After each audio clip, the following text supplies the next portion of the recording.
बहुत पुराना माँ के ज़माने का गीत गांधी जी का आप लोग सुनिएगा ज़रूर। आप लोग के अच्छा लगे तो वीडियो को लाइक, चैनल को सब्सक्राइब जरूर कीजिएगा।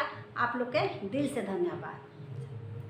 अच्छे अच्छे कपड़ा गांधी कोठी में छिपवले बा, लोगवा खातिर गांधी खदरा चलवले बा, लोगवा खातिर गांधी खदरा चलवले बा।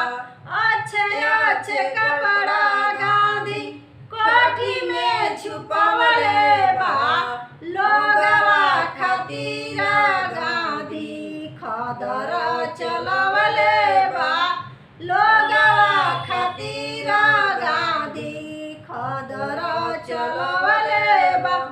अच्छे अच्छे चौरा गांधी कोठी में छिपवले बा, लोगवा खातिर गांधी बाजरा चलवले बा, लोगवा खातिर गांधी बाजरा चलवले बा। अच्छे अच्छे गेहुआ गांधी कोठी में छिपवले बा, लोगवा खातिर गांधी मकई चलवले बा, लोगवा खातिर गांधी मकई चलवले बा। अच्छे अच्छे सोनवा गांधी कोठी में छुपवले बा, लोगवा खातिर गांधी पीतर चलवले बा, लोगवा खातिर गांधी पीतर चलवले बा।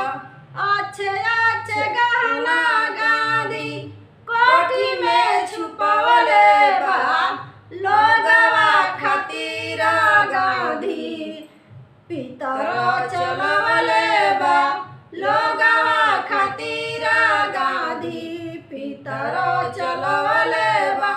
थोड़े कैले गांधी बहुत कांग्रेस